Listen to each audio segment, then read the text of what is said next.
Estamos na semana 15, atividade 15. O que a gente vai ver hoje, professor?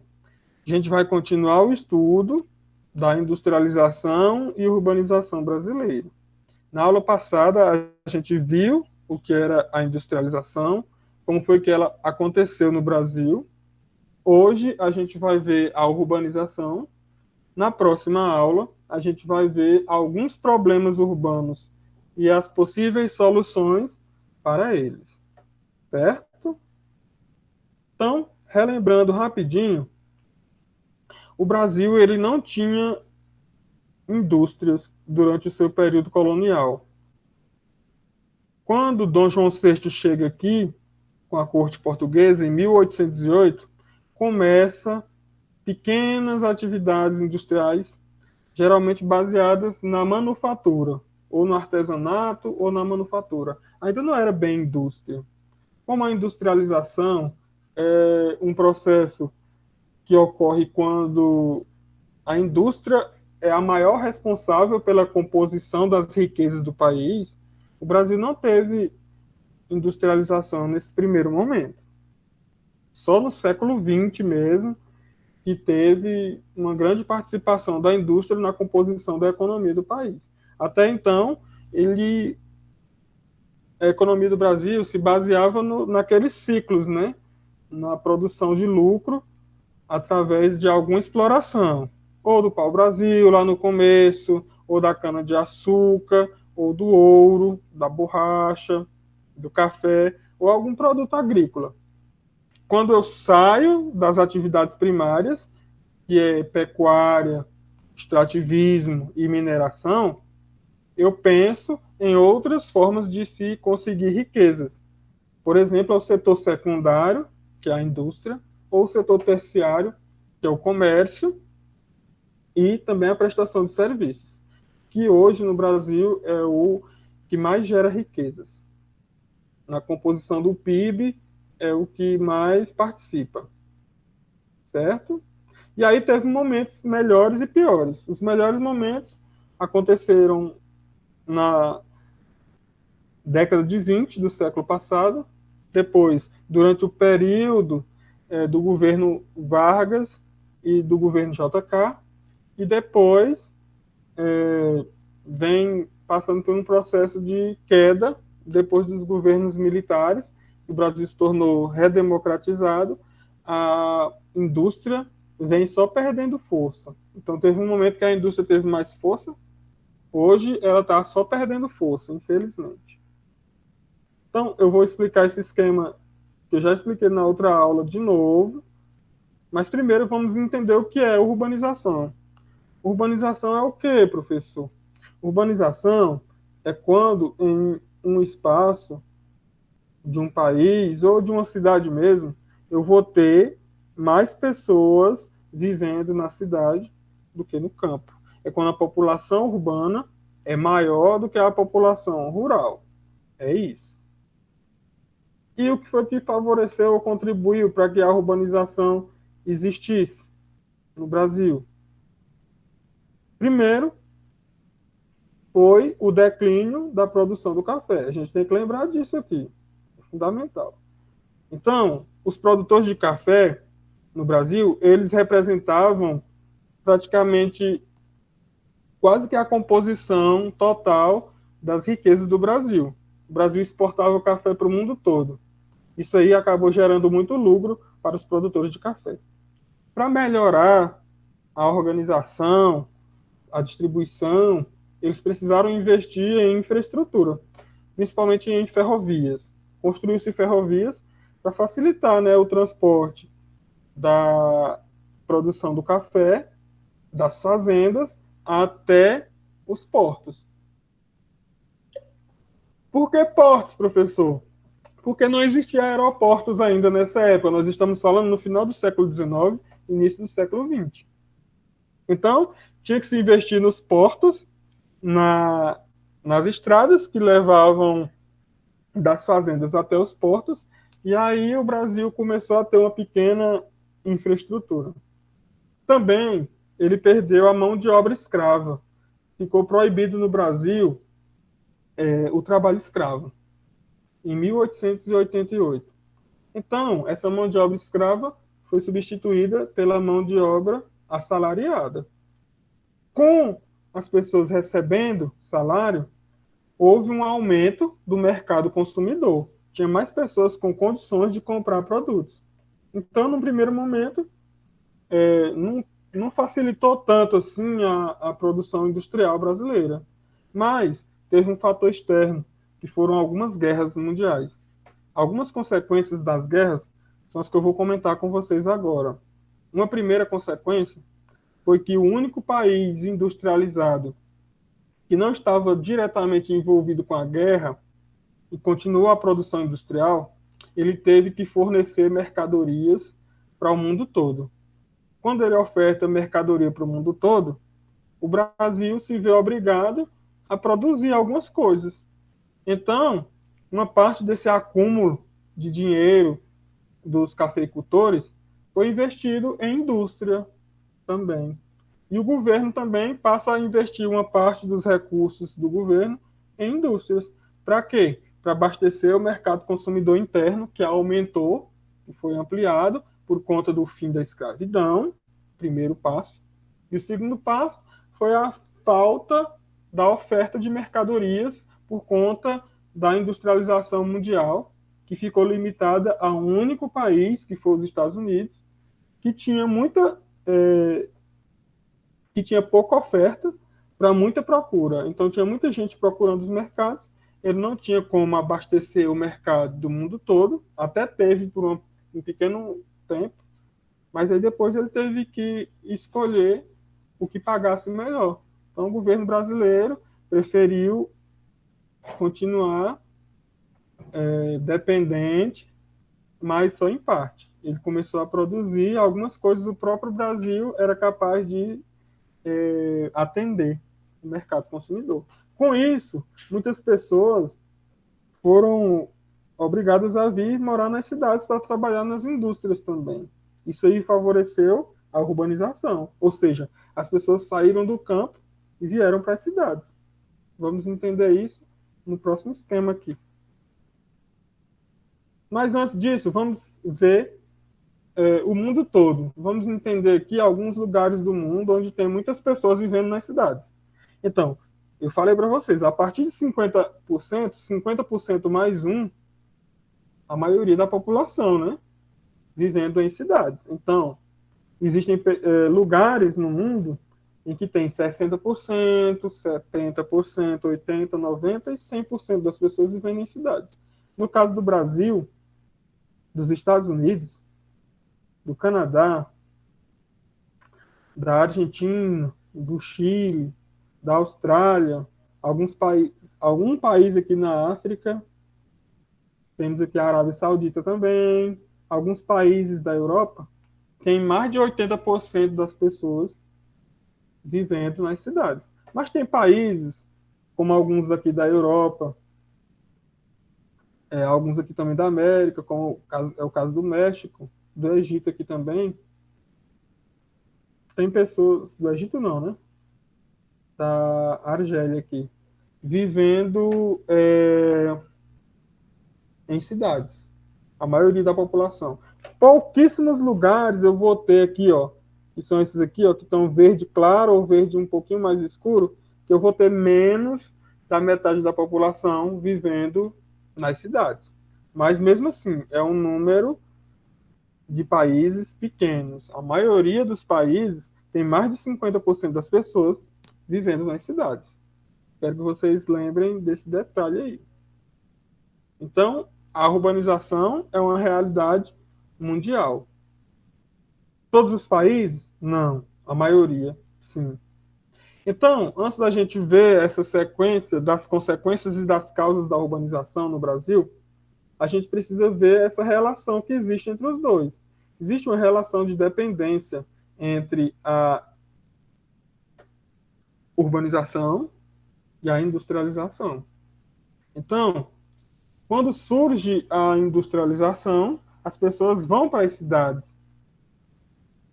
E o fato de ter muitas pessoas nas cidades, que é o que causa a urbanização, um dos principais motivos disso foi o processo de industrialização. Então, uma coisa está ligada à outra. É como se fossem irmãs gêmeas. Então, quando foi que a população urbana começou a superar a população rural no Brasil? Hoje, a realidade é essa aqui, ó.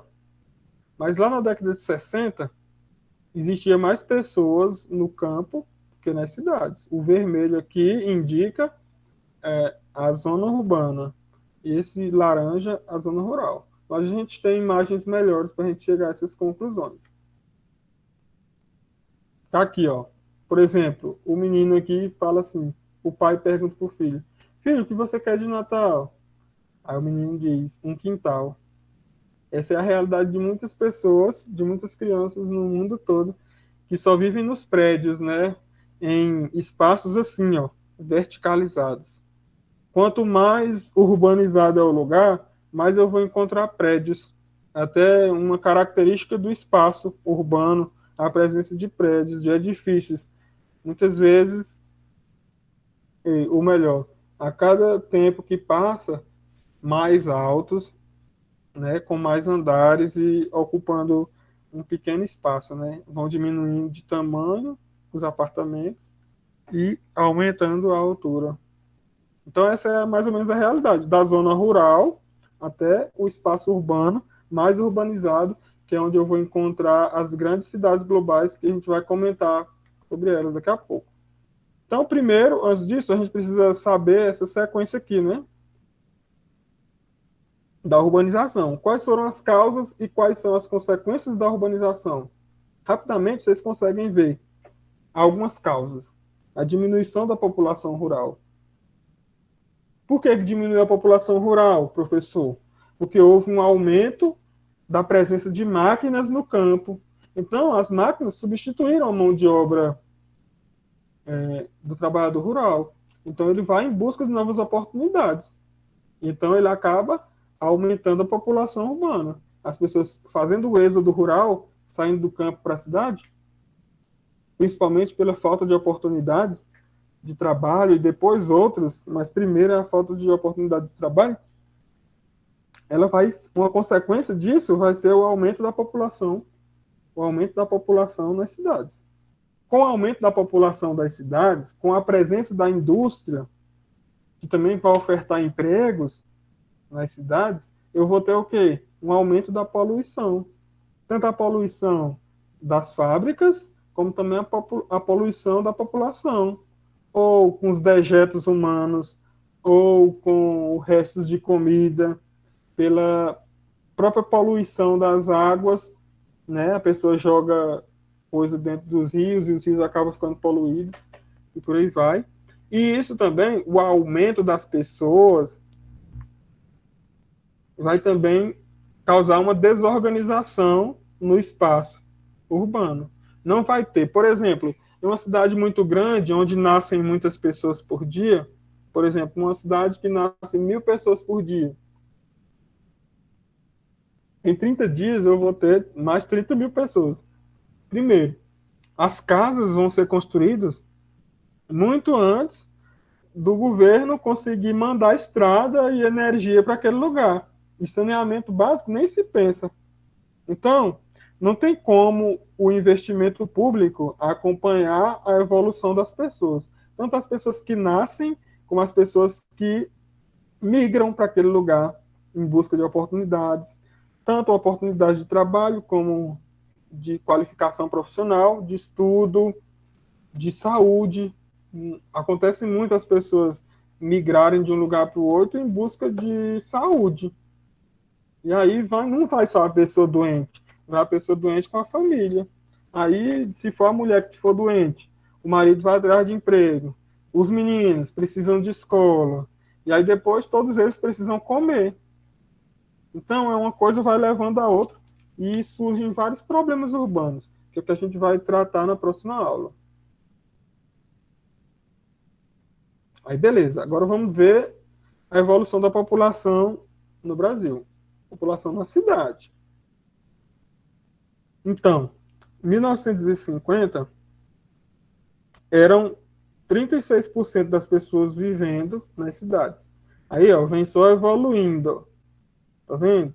De 5 em 5 anos aqui, ó. Então, em 2030, tem uma previsão de que 91% das pessoas no Brasil vão estar vivendo em cidades. Eu coloquei aqui esse gráfico mostrando por região, mas tem esse outro mapa aqui bem melhor. Foi o que eu coloquei na atividade, inclusive. A gente vai parar um tempinho para explicar para vocês, rapidinho. Olha só. A população do Brasil que vive nas cidades, em 2015, 85% da população do Brasil. Agora vamos trabalhar por região. A região que mais tem pessoas vivendo em cidades é a região sudeste, que é essa aqui, ó, a Lilás. Quase 100% da população é urbana, vive em cidades. Depois da região sudeste vem a região centro-oeste, que é a nossa região, aqui, ó, no DF. Também aqui no Goiás, no Mato Grosso e no Mato Grosso do Sul. Então, mais de 85, praticamente 90%, né? Aqui vai dar mais ou menos 90% da população vivendo em cidades. Depois vem a região sul, a norte, e a região que tem a menor população vivendo nas cidades é a região nordeste. Mas também é um número bem alto, ó. 73% da população da região nordeste, que é essa aqui, vive nas cidades. E como é que eu faço, professor, para saber a população que vive no campo? Porque o contrário de zona urbana é zona rural. O contrário de cidade é campo. Então, as pessoas que vivem na área rural no Brasil é o que falta para 100. Se eu tenho 85 vivendo em cidade, quer dizer que 15% vive no campo, vive na zona rural. Na região sudeste, 3. De 93 para chegar em 100, faltam 7. Região centro-oeste é mais ou menos uns 90. Então, faltam 10% vive no campo, na zona rural. Na região sul aqui vai dar mais ou menos uns 85 também. Está igual esse aqui. Então, 15% da população daqui vive na zona rural. Na região norte é mais ou menos 75. Então, 25% das pessoas na região norte vivem no campo, na zona rural. E aqui na região nordeste é o que falta para 100, 27. Então, 27% da população vive na zona rural, no campo. Então, se liga nesse gráfico aí que eu coloquei questões sobre ele. Aqui é a mesma coisa, ele vai mostrar a sequência. Lembra que é sudeste, centro-oeste, sul, norte e nordeste.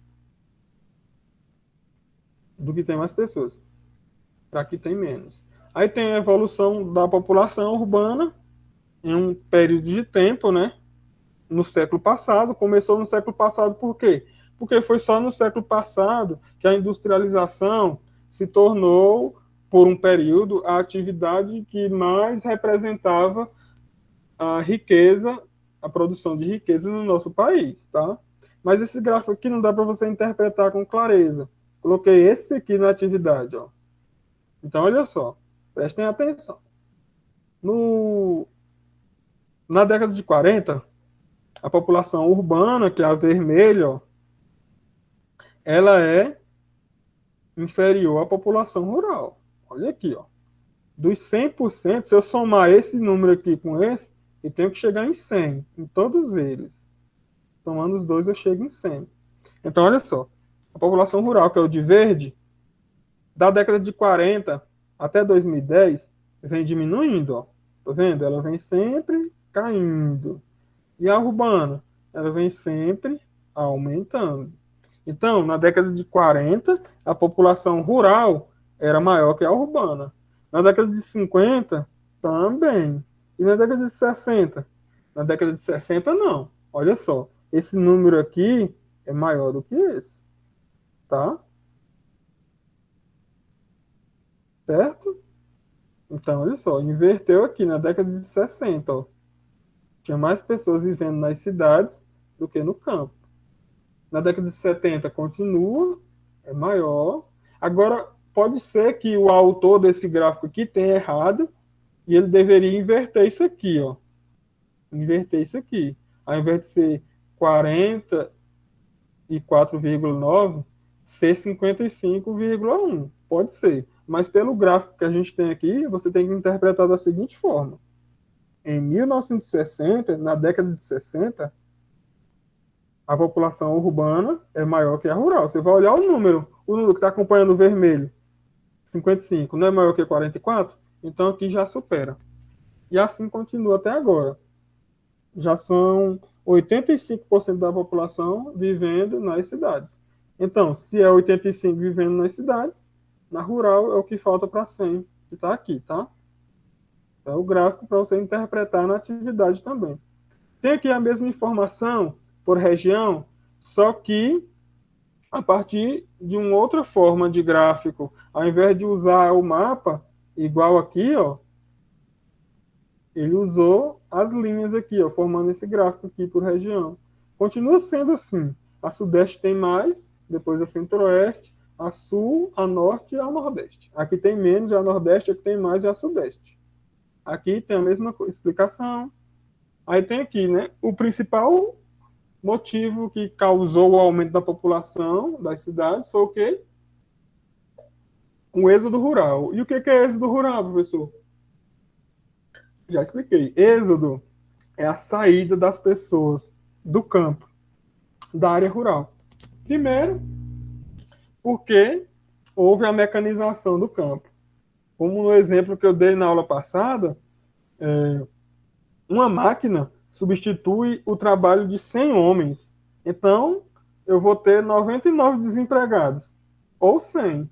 Eu vou ter 99 se um deles tiver a qualificação para manipular, para controlar aquela máquina no campo. Colheitadeira, a máquina que faz o arado da terra, prepara a terra, né, planta, e às vezes até colhe. Então eu vou precisar só de um homem. Então os outros 99 vão cair fora. E se nenhum deles tiver qualificação, os 100 vão sair. E eles vão fazer o quê? No campo, sem trabalho. Eles vão ter que ir para a cidade. Então é esse o processo. As pessoas saem do campo e vão para a cidade. Um principal motivo é o uso de máquinas. Se a pessoa não tiver qualificação para manipular as máquinas, para controlar, elas vão ficar desempregadas. E aí vem para as cidades. Nas cidades vão encontrar emprego? Às vezes sim, muitas vezes não. E o que acontece com essa pessoa? Ela vai sofrer, ela junto com a família toda. Elas vão viver em lugares inóspitos, em lugares que não têm uma boa qualidade de estrutura. Geralmente vão viver em lugares mais distantes do centro da cidade, vão sofrer com problemas de alimentação, porque não tem trabalho. Como é que a pessoa vai conseguir o pão, a comida, sem o trabalho? Entenderam? É uma sequência de problemas que a gente vai ver um pouquinho sobre eles na próxima aula. Agora eu queria que vocês entendessem isso aqui. Essa sequência é importante para que você entenda o conteúdo todo. Então, vou pedir um pouquinho de atenção de vocês, maior, para você compreender isso aqui, tá? Então, vamos lá, ó. A rede urbana. O que é uma rede urbana, professor? Rede é uma ligação. É como se todas as cidades de determinado estado, país, elas estivessem conectadas. É uma conexão. Rede é uma conexão. Então, digamos que esse aqui seja uma cidade. Essa cidade está interligada a todas essas menores. Mas essa também está ligada a essa. Essa também está ligada a outras menores. Ou seja, cada cidade aqui, ou lugar, espaço urbano aqui, ele tem uma área de influência. Que ele sofre a influência também. Então, esse aqui atrai esses menores, e esse aqui, que é maior, é atraído por esses que são maiores. Certo? Então, vão ter cidades que vão atrair mais do que outras, que vão ter muitas outras cidades dependentes dela. Por exemplo, algumas cidades que estão próximas aqui do DF, elas são dependentes do DF? São atraídas pelo DF? Sim. Entre os fatores que podem favorecer essa atração ou essa dependência do DF, seria o quê? Uma delas, trabalho. Uma segunda, qualificação profissional, estudo em universidade, faculdade, tudo mais. Uma terceira, serviço de saúde.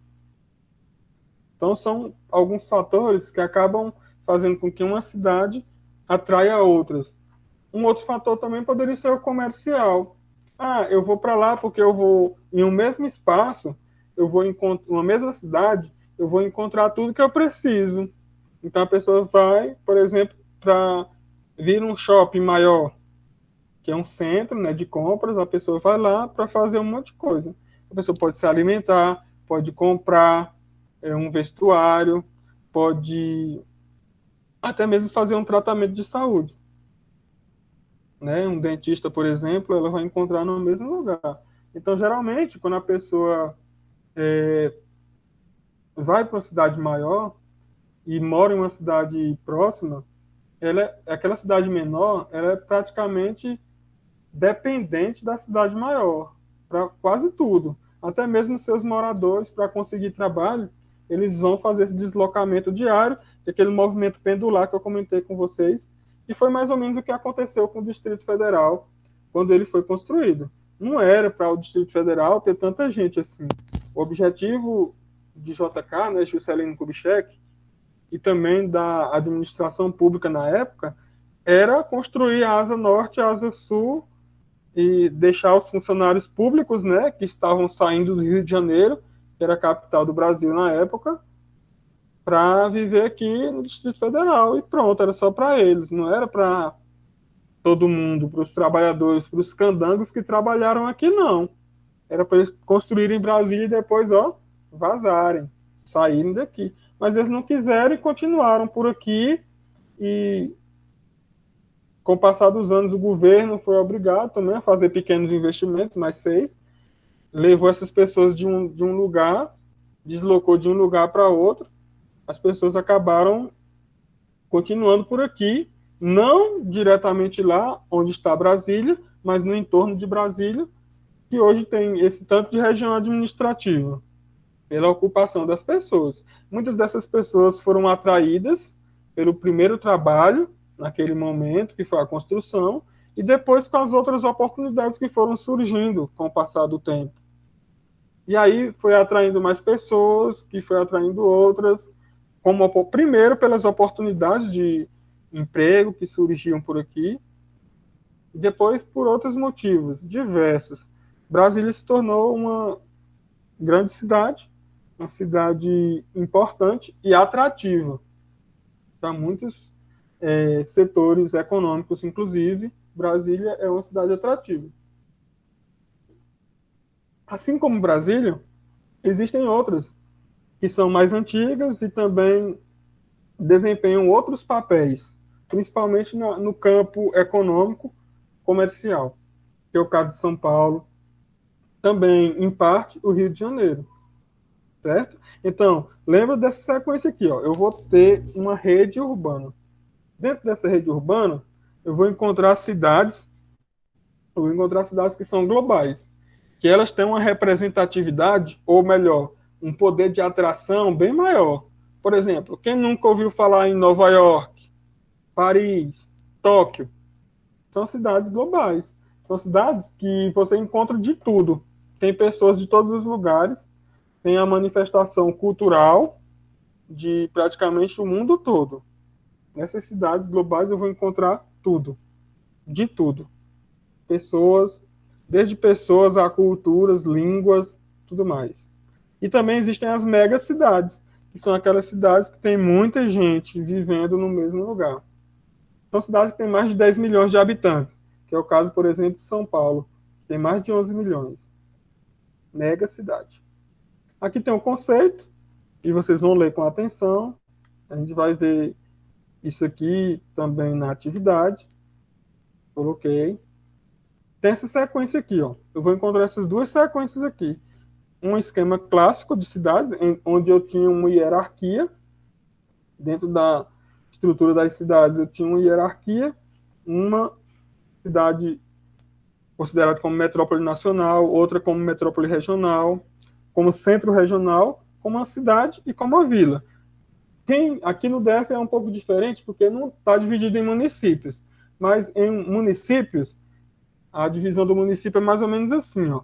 Eu vou ter a sede do município, que geralmente é uma cidade, aí eu vou ter alguns povoados na zona rural, que são diretamente influenciados pela cidade. Então as pessoas são atraídas a irem para a cidade, por exemplo, vender os produtos agrícolas que elas conseguem produzir durante a semana, aí vão vender na feira na cidade.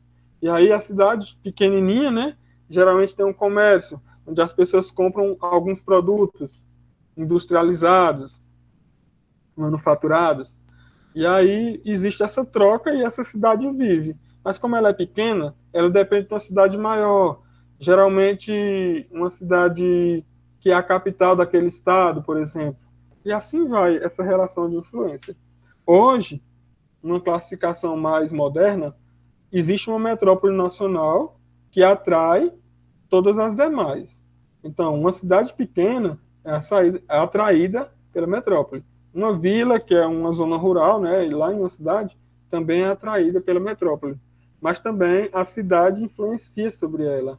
O centro regional influencia sobre aquela cidade, que sofre também a influência da metrópole regional. Eu coloquei essa sequência na atividade, mas para vocês terem como informação. Vocês vão estudar isso um pouco mais quando estivermos falando sobre globalização, lá no oitavo e principalmente no nono ano, vocês vão ver um pouquinho, principalmente quando estiver trabalhando no nono ano, o processo de globalização, a gente vai ver as cidades globais.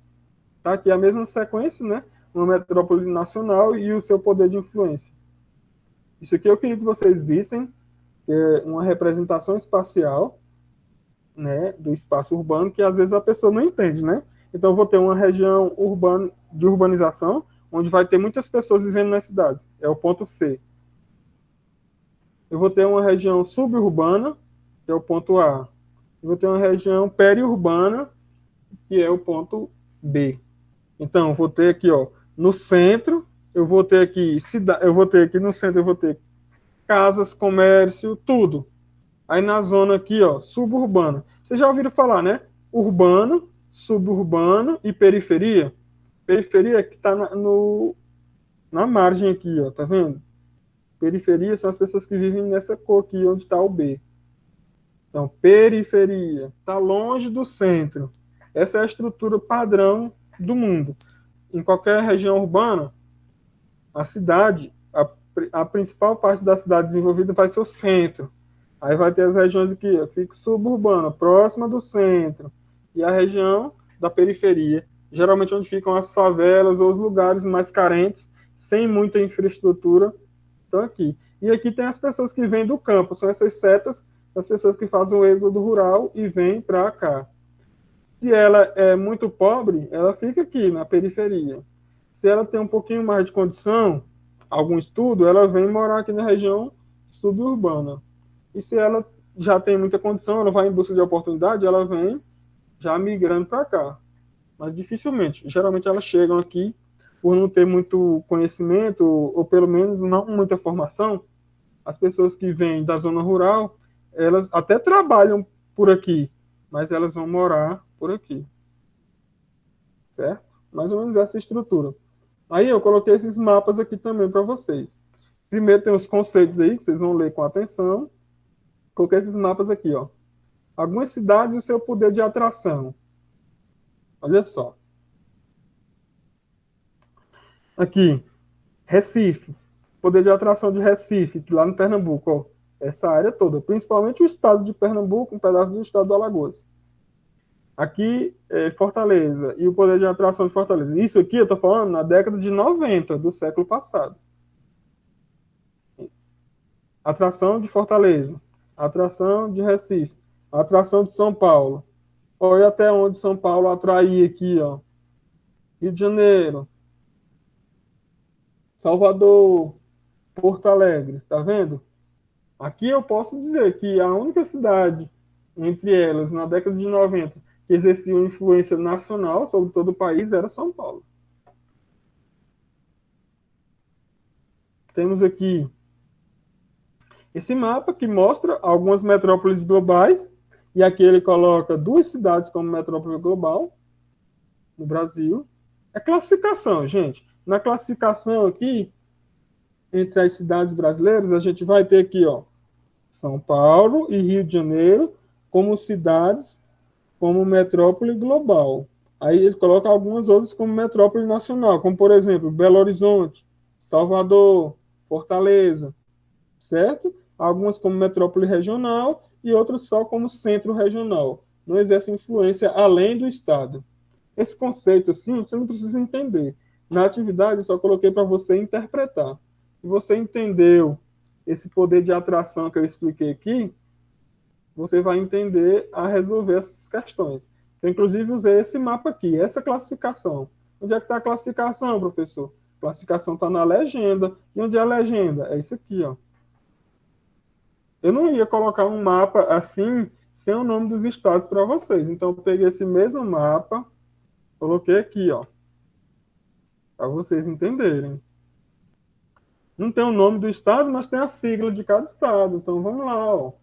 Eu vou pegar isso aqui e vou interpretar. Vamos rapidinho aqui, ó. Grande metrópole nacional. Qual é a única grande metrópole nacional que eu tenho? São Paulo, tá aqui, ó.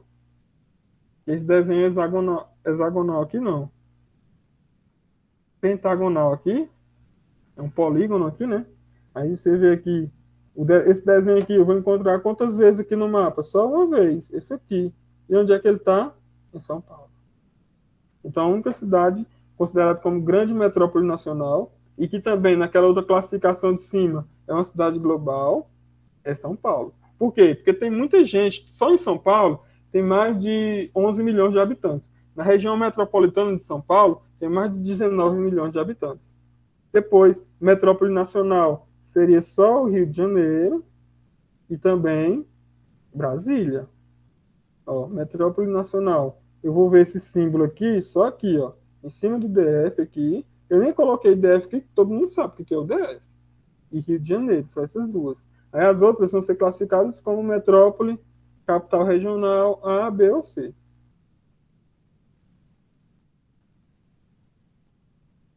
E aí tem alguns conceitos, coloquei também na atividade. Se você ler, você acerta a questão. Eu quero só que vocês entendam aqui, ó, nesses minutinhos que faltam, o seguinte, rapidinho. Vou pegar o lápis aqui para acompanhar. Ó, conurbação é um fenômeno urbano onde eu vou ter o encontro de cidades. Como é esse encontro, professor? Físico mesmo. Eu vou ter a cidade A com a cidade B e elas vão se encontrar, vão se emendar. Então, conurbação é quando duas cidades se encontram. Não sei mais onde é que termina uma e começa a outra. Conurbação é a junção de cidades. Metrópole é uma cidade que ela é um centro que conecta outras cidades menores. Então, metrópole é uma cidade que exerce seu poder de influência sobre outras cidades vizinhas, certo? E região metropolitana é uma cidade, né, que é mais importante, que sofre com a conurbação com as cidades próximas. Seria, por exemplo, o caso do DF. Mas como o DF ele está ligado com outras cidades aqui, que não é cidade no mesmo estado, eu não posso falar de região metropolitana. Por isso que a gente fala de RID. Aqui existe uma RID, uma região integrada do DF com o entorno. Aqui não pode ser região metropolitana, mas, por exemplo, as cidades vizinhas de São Paulo formam uma metrópole. As regiões vizinhas de Goiânia formam também a metrópole. A região metropolitana de Goiânia, região metropolitana de Salvador, região metropolitana do Rio de Janeiro, e assim vai. Existe também a megalópole, que é aquela cidade que tem um grande poder de influência, junta-se com outra cidade que também tem um grande poder de influência. É o caso, por exemplo, da megalópole Rio-São Paulo. Então, como as duas são grandes cidades no Brasil, é a única megalópole que tem. Essas duas cidades representando um grande poder de influência. E o que é uma megacidade? Aqui só tem a ver com o número. Uma cidade que tem mais de 10 milhões de habitantes. É o caso, por exemplo, de São Paulo. Se eu pegar a região metropolitana, aí eu vou ter tanto São Paulo como Rio de Janeiro, juntando mais de 10 milhões de habitantes. Aqui tem como foi que houve a evolução, né, da urbanização no mundo, até o século XVIII, que foi quando teve a Revolução Industrial, primeira Revolução Industrial, lá na Inglaterra. A maioria das pessoas vivia no campo. Aí depois esse processo vem só aumentando. Ou seja, enquanto a população urbana no mundo vem aumentando, a população rural vem diminuindo, certo? Desde o século XVIII, 1701 até 1800, até agora, no século XXI, que é onde nós estamos, está acontecendo isso, um aumento da população das cidades por conta tanto do processo industrial como de outros processos que se unem a ele e acaba favorecendo o aumento da população das cidades, tá? Coloquei esse esquemazinho aqui no final para você entender, né, que é o resultado, o que foi a industrialização, o que foi que ela favoreceu e as consequências, está aqui explicado nesse esquemazinho aqui e também nesse aqui, que ele mostra um pouquinho dos tipos de urbanização e das causas, né? Ele fala o que é megacidade, conurbação, o que é metrópole. Aí você, olhando esse desenho aqui, você consegue interpretar, ó. Principalmente conurbação, é a união de cidades, ó. Cada espaço desse aqui seria um município, só que elas estão interligadas aqui. Então eu vou ter aqui uma região metropolitana, eu vou ter aqui, a região metropolitana é isso aqui, ó. Eu vou ter aqui no centro a metrópole, que é a cidade mais importante, juntando essa cidade mais importante, que é a metrópole, com essas vizinhas, eu vou ter uma região metropolitana. E quando eu tenho duas cidades assim muito importantes, aí eu vou ter uma mega cidade. Uma mega cidade não, uma megalópole. Mega cidade é quando eu tenho uma cidade como esse aqui, ó. Uma cidade bem grande, com mais de 10 milhões de habitantes, tá? Essa é a sequência. Então era